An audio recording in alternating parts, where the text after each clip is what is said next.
नमो हिंदू देशाय, नमो भारत संस्कृते। Trump America के 47वें राष्ट्रपति बन गए हैं। और अमेरिका में तो खुशी है ही, भारत में भी बहुत ज्यादा खुशी है। और भारत में खुशी उसी तरह से है जैसे कुछ लोग मोदी के जीतने से खुश होते हैं, और एक बड़ा वर्ग है जो बहुत असंतुष्ट भी हो जाता है। ट्रंप की जीत पर भी इसी तरह का असर दिख रहा है। आखिर ऐसा क्या है? क्या सिर्फ ट्रंप और मोदी के रिश्ते से लोग परेशान हैं, या कुछ और वजह है? जो भी हो, कांग्रेस के खेमे में सन्नाटा है। कांग्रेस ने इस पे प्रतिक्रिया व्यक्त नहीं की है। वैसे तो कोई भी राजनीतिक दल किसी दूसरे देश के राजनीतिक कार्यकलापों में बहुत अधिक प्रतिक्रिया नहीं देता है, क्योंकि विदेश नीति का उल्लंघन माना जाता है। लेकिन फिर भी जीत पर बधाइयां लोग देते हैं। इसमें तो सदासहता झलकती है और एक शिष्टाचार माना जाता है। लेकिन कांग्रेस खेमे में सन्नाटा इसलिए है कि राहुल गांधी दौड़ दौड़ कर अमेरिका जाते थे। आपने देखा होगा हाल की उनकी यात्राएं हुई ब्रिटेन में और अमेरिका में, जहां से वो एक नया विमर्श खड़ा करते थे। और राहुल गांधी ही क्यों, दुनिया के कई देश ऐसे हैं जहां पे राहुल गांधी टाइप के नेता हैं, वो अमेरिका जाते हैं और इस तरह के विमर्श खड़े करने की कोशिश करते हैं। क्योंकि America global capital of narratives बन गया है। तमाम सारी ऐसी संस्थाएं हैं वामपंथी इस्लामिक गठजोड़ की, जो अपने स्वार्थ के हिसाब से विमर्श खड़ा करते हैं। किसी भी देश की चुनाव हो, कहीं भी कुछ हो, किसी सत्ता के विरुद्ध उन्हें अगर कोई षड्यंत्र करना हो तो भी विमर्श खड़े किए जाते हैं। और भारत में ज्यादातर लोगों को ये चीजें मालूम है। और खासतौर से जब से नरेंद्र मोदी प्रधानमंत्री बने हैं, ये विमर्श का दौर तो चल ही रहा है। इस्लामिक वामपंथ गठजोड़ मोदी सरकार के पीछे पड़ा हुआ है। 10 साल तक किसी तरह मोदी को बर्दाश्त करने के बाद सब्र का बांध टूटने लगा था। और 2024 के लोकसभा चुनाव में तो पूरा जोर लगा दिया। राहुल गांधी ने भी 2 यात्राएं की, और जो भी षड्यंत्रकारी थे उनके साथ बैठकें हुई, कई मुद्दों पर चर्चा हुई। उनको कहा जाता है कि आर्थिक सहयोग भी मिला। विमर्श अंतर्राष्ट्रीय स्तर पर भी खड़ा किया गया, और जो अमेरिका में विमर्श सेट किया जाता था, उसका प्रभाव भारत में भी देखा जाता था। 2024 के लोकसभा चुनाव में इस विमर्श को अच्छी खासी सफलता मिली। और जहां पर नरेंद्र मोदी समझ रहे थे कि उनकी सरकार 400 के पार जाएगी, 240 पर अटक गई। लेकिन फिर भी गनीमत रही कि उनकी सरकार बच गई। चंद्रबाबू नायडू और नीतीश कुमार के सहयोग से सरकार बनाने में कामयाब हो गए। लेकिन कांग्रेस को भी बहुत बड़ा जंप मिला। 50 सीटों के आसपास घूमती रही कांग्रेस अचानक 100 के पास पहुंच गई। हालांकि वो 3 अंकों में नहीं पहुंच पाई, 99 पर ही उनका आंकड़ा रुक गया। लेकिन इससे भी खासी उत्साहित है। और राहुल गांधी को नेता विपक्ष का दर्जा मिल गया। तो नेता विपक्ष बनने के बाद भी राहुल गांधी अमेरिका गए, पहले भी गए थे। और सब ने देखा कि राहुल गांधी के प्रोग्राम में कौन कौन लोग शामिल थे। नेता विपक्ष बनने के बाद भी आधिकारिक रूप से तो वो नहीं गए नेता विपक्ष के रूप में, किसी पार्टी के इनविटेशन पर। उनकी अपनी व्यक्तिगत यात्रा थी। वो किसी यूनिवर्सिटी में और ऐसे प्राइवेट फंक्शंस में या एक तरीके से होस्टेड प्रोग्राम में जाकर बोलते रहे। उसके वीडियो, उसके नैरेटिव्स भारत में फैलाए जाते रहे। ये सही है कि अमेरिका में तो उनको कोई बहुत घास नहीं डालेगा, लेकिन वो जो कुछ भी अमेरिका में बोलते हैं कमरे के अंदर, उसको भी भारत में बड़े पैमाने पर भेजा जाता है। और लोकसभा चुनाव के बाद में हरियाणा में तो जैसे बिल्कुल नैरेटिव सेट कर दिया गया था। जो पहलवानों का मुद्दा हो या कोई और मुद्दे हों, इनमें तमाम अंतर्राष्ट्रीय ऐसी संस्थाएं थी, एजेंसियां थी, जिनका सहयोग भी विपक्ष को मिला, इंडी गठबंधन को मिला। लेकिन इस सब के बाद भी हरियाणा में एक अंडर करेंट था, जिसकी वजह से कांग्रेस सरकार बनाने से रह गई। और जो अंतर्राष्ट्रीय विमर्श बनाने वाले लोग हैं, उनके अपने स्वार्थ होते हैं। उन्होंने थोड़ा सा कांग्रेस और राहुल गांधी से बेरुखी दिखानी शुरू कर दी थी। लेकिन अब जब ट्रंप जीत गए हैं, तो फिर राहुल का क्या होगा, कांग्रेस का क्या होगा? तो सबसे पहले तो बात करते हैं ट्रंप की। अमेरिका के राष्ट्रपति को 538 सीटों में से 277 सीटें पानी जरूरी होती हैं। और कमला हैरिस को 223 और ट्रंप को 276 सीट्स मिल चुकी हैं। अगर हम वोट परसेंटेज में भी देखें तो ट्रंप 51% में है और कमला हैरिस 47% से 49% के बीच में कहीं होवर कर रही हैं।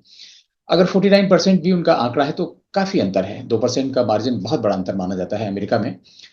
और अमेरिका ने एक तरीके से ट्रंप को राष्ट्रपति के रूप में मान लिया है।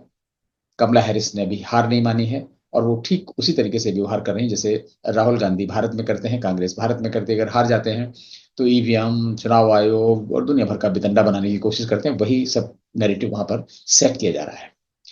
लेकिन ट्रंप 276 सीटें लेकर, यानी एक सीट से सिर्फ पीछे हैं और अभी तक 49 सीटों के परिणाम आने बाकी हैं, इसलिए वो जीत जाएंगे। और शायद इसी कारण से ट्रंप ने अपने समर्थकों को संबोधित किया है और बहुत सारे उनके जो टॉप लीडरशिप है डिफरेंट स्टेट्स की, उन्होंने भी उनको बधाइयां देनी शुरू कर दी हैं। और एक तरीके से अंतरराष्ट्रीय जो लीडरशिप है उन्होंने भी उनको बधाइयां देनी शुरू कर दी हैं। तो Trump is the new president of America, is the new super boss of super power. लेकिन इसके बाद भारत पर क्या फर्क पड़ेगा? ऐसा नहीं कि भारत को सब कुछ चीजें बहुत आसान हो जाएंगी और ऑल ऑफ सडन भारत की लॉटरी निकल जाएगी ट्रंप के आने से। लेकिन ये निश्चित है कि ट्रंप और मोदी के संबंध बहुत अच्छे हैं। पिछली बार मोदी ने तो एक तरीके से ट्रंप का चुनाव प्रचार ही कर दिया था, आपकी बार ट्रंप सरकार कह के। उस समय सरकार तो नहीं आई क्योंकि बहुत सारे विमर्श का शिकार ट्रंप भी हो गए। अब की बार जो बिडेन स्वास्थ्य कारणों से उनको बहुत दबाव में प्रेसिडेंटशिप से हटा दिया गया, इसलिए। अन्यथा तो ट्रंप की जीत बहुत आसान हो जाती। कमला हैरिस के आने के बाद में थोड़ा सा कंपटीशन रहा, लेकिन फिर भी बहुत सारे ऐसे काम ट्रंप ने किए क्योंकि वो एक नेशनलिस्ट के रूप में जाने जाते हैं। उन्होंने कहा था let us make America great again. और इस चुनाव जीतने के बाद भी उन्होंने कहा है कि हम अमेरिका वासियों को गौरव का एहसास कराएंगे, उनके लिए संघर्ष करेंगे और अगले 4 साल अमेरिका का स्वर्णिम काल होगा। ये बहुत सारे स्टेटमेंट उन्होंने दिए हैं और जनता इन पर बहुत वाहवाही कर रही है क्योंकि 4 साल के जो बिडेन प्रशासन में बहुत सारी चीजें वैसी ही होनी शुरू हो गई थी जैसे भारत में कांग्रेस के जमाने में शुरू हो जाती हैं।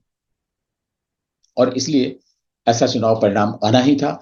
लेकिन ये बहुत बड़ी बात है कि एक राष्ट्रपति जो अपने सेकेंड टर्म में चुनाव हार गया हो, दोबारा फिर प्रेसिडेंट के लिए खड़ा होता है और चुनाव जीतता है। पॉपुलर वोट उसको मिलते हैं, स्विंग स्टेट में भी उसको सफलता मिलती है और ओवरऑल उसको बहुत ऐतिहासिक जीत मिलने जा रही है। ये बहुत बड़ी बात है ट्रंप के लिए। तो भारत में जो राष्ट्रवादी ताकतें हैं वो बहुत खुश हैं। तो आप समझ सकते हैं जो राष्ट्रवादी ताकतें नहीं है वो खुश नहीं है, असंतुष्ट है। और इसीलिए कांग्रेस खेमा भी काफी निराश नजर आ रहा है क्योंकि राहुल गांधी का जो नैरेटिव अमेरिका में बनता था, ऐसी नैरेटिव बनाने वाली संस्थाओं पर शिकंजा कसना तय है। पन्नू अन्नू टाइप के जितने भी लोग हैं जिनके साथ में राहुल गलबहियां करते थे, उन पर भी शिकंजा कसना तय है। इसलिए जो खालिस्तान समर्थक और बहुत सारी ऐसी शक्तियां हैं जो हिंदू विरोध में उतर आती थी, विश्वविद्यालयों से लेके सड़क चौराहों तक जिनके प्रोग्राम होते थे, जातिवादी व्यवस्था से लेकर बहुत सारी ऐसी भारत की व्यवस्थाओं पर कटाक्ष होते थे और उनको कानूनी जामा पहनाया जाता था, उन सब पर अंकुश लगने वाला है। और इसकी बानगी उस समय मिल गई थी जब ट्रंप ने कहा था कि बांग्लादेश में हिंदुओं पर जो अत्याचार हो रहा है वो असहनीय है, उसे बर्दाश्त नहीं किया जा सकता है।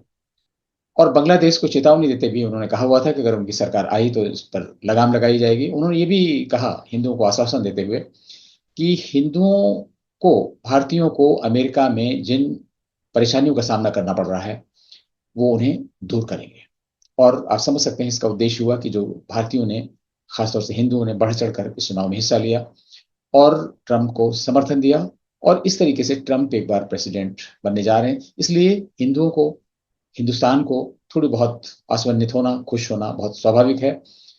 लेकिन इससे एक विमर्श फिर खड़ा करने की कोशिश की जा रही है। अगर आप अल जजीरा देखें, अल जजीरा चैनल आज सुबह से कहने जा रहा है कि जो जो बिडेन है वो इसलिए हार गए क्योंकि उन्होंने गाजा में इजराइल की गतिविधियों का समर्थन किया, इजराइल के ईरान पर हमले का समर्थन किया। फिलिस्तीनियों का जो वेस्ट बैंक है उस पर इसराइल के कब्जा करने को वैध ठहराने की कोशिश की और इसलिए उनकी हार हुई। यानी वो ये कहना चाह रहे हैं कि जो मुस्लिम अमेरिकी हैं उन्होंने जो बिडेन को हरा दिया, कमला हैरिस को हरा दिया, तो ये नैरेटिव सेट होने लगा है। और वो नैरेटिव इसलिए सेट हो रहा है, वो अप्रत्यक्ष रूप से ट्रंप को प्रभावित करने की कोशिश कर रहे हैं कि भाई आपको चुना है, हम लोगों ने भी चुना है, और इसलिए आप इसराइल के हर कदम का आंख बंद करके समर्थन मत करिए और इसराइल को फिलिस्तीन या गाजा के विरुद्ध कोई भी सहायता मत दीजिए। तो ये इस्लामिक नैरेटिव बनाने की कोशिश की जा रही है, उनको बांधने की कोशिश की जा रही है, सब अपने अपने तरफ से लगे हुए हैं। लेकिन कुल मिलाकर अगर हम भारत में देखें तो बहुत सारी आर्थिक चीजें होंगी। जैसे अभी अ, बिडेन प्रशासन ने कई भारतीय कंपनियों पर रोक लगा दी थी। ऐसा नहीं कि ट्रम्प सब कुछ बहुत अच्छा कर देंगे, लेकिन निश्चित रूप से भारत और अमेरिका के संबंध बहुत अच्छे होंगे।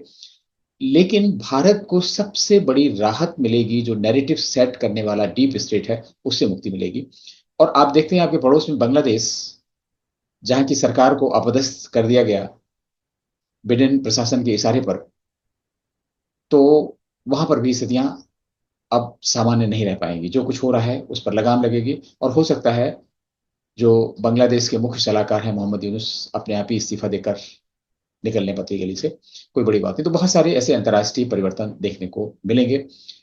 बस देखने वाली बात यह होगी कि गाजा में इजराइल को ट्रंप कितना समर्थन देते हैं। यद्यपि ट्रंप के लिए भी इजराइल को समर्थन बंद करना बहुत मुश्किल होगा, लेकिन सबसे बड़ी चीज जो भारत के संदर्भ में हम लोगों को सोचनी है, कहनी है, कि कांग्रेस और डीप स्टेट नैरेटिव बिल्डर्स की तो सामत आ गई है और कम से कम ये रुक जाएगा और इसका तुरंत फर्क पड़ेगा महाराष्ट्र के चुनाव में। तो अब महाराष्ट्र के चुनाव भी बहुत इंटरेस्टिंग होंगे, कांग्रेस की आगे की रणनीति भी बड़ी इंटरेस्टिंग होगी और राहुल गांधी के लिए आगे का सफर बहुत आसान नहीं होगा। इसलिए इंडी गठबंधन में भी बहुत सारी चीजें आएंगी। इसलिए ऐसा नहीं कि अमेरिका का चुनाव सिर्फ अमेरिका तक ही सीमित है, भारत को भी कई मायनों में प्रभावित करेगा। चाइना फीसी जो चीजें लग रही हैं इससे यह है कि भारत के लिए तो ट्रंप का आना बहुत शुभ है। तो इस अंक में यहीं तक, फिर किसी मुद्दे पर आपसे बात होगी। तब तक के लिए आज्ञा दीजिए। नमस्कार। अगर आपने ये चैनल सब्सक्राइब नहीं किया है तो कृपया सब्सक्राइब करें, वीडियो को लाइक करें और फॉरवर्ड करें।